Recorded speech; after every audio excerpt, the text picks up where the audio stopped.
Baik, mari kita membuka Alkitab kita di dalam Injil Yohanes pasal 19 ayat 5 sampai ayat yang ke-6.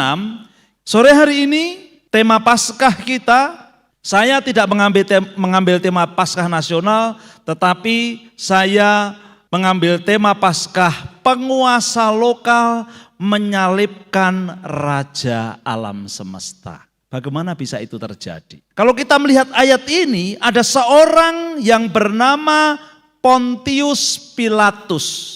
Satu-satunya nama kafir bagi orang Kristen yang disebut-sebut dalam pengakuan iman rasuli.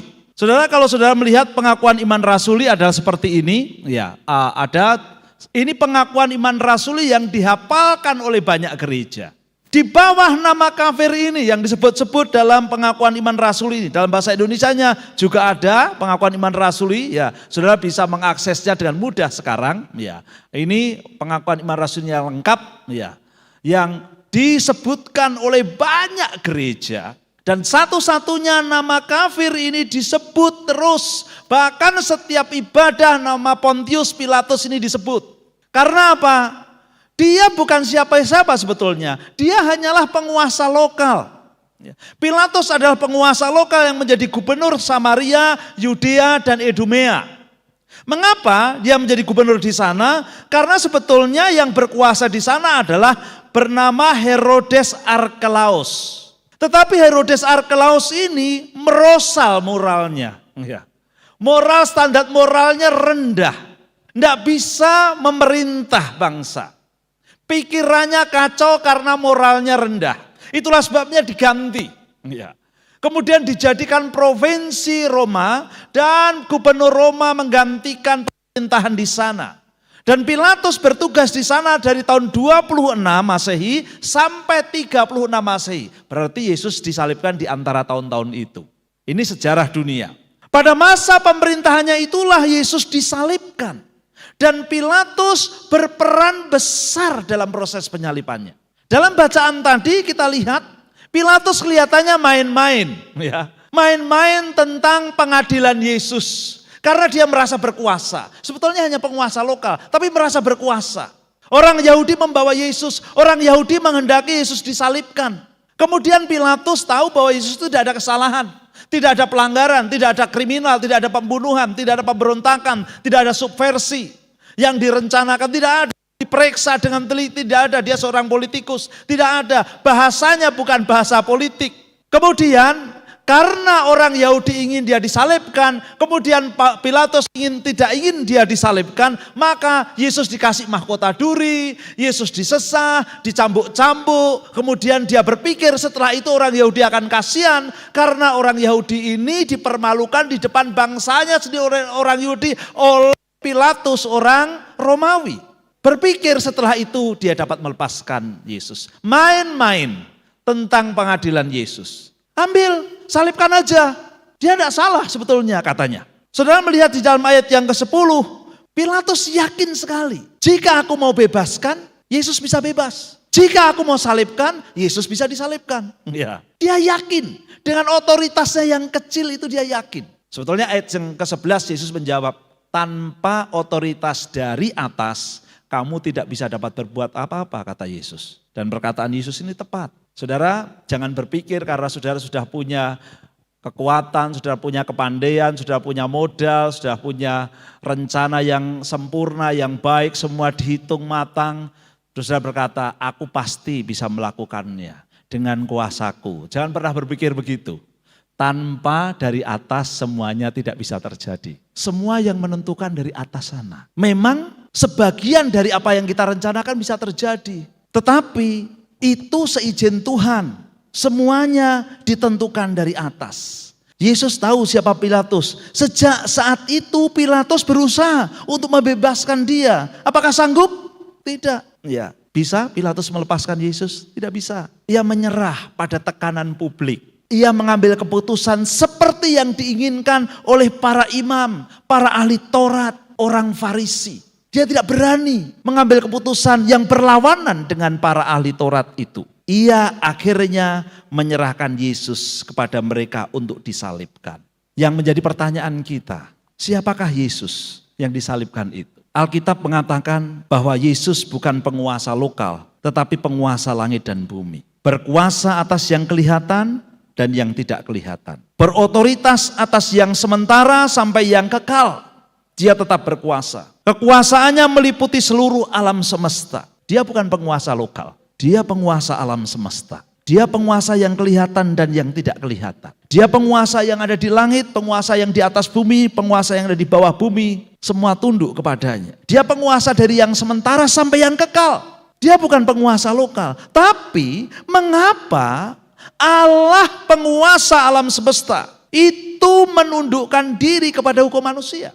Ini yang menjadi pertanyaan. Mengapa Allah menundukkan diri pada hukum yang abal-abal itu? Hukum yang tidak tegas, hukum yang tidak benar. Kehebatannya semua tidak dipertahankan, semua tidak dipakai, melainkan telah mengosongkan dirinya sendiri. Allah mengosongkan dirinya apa?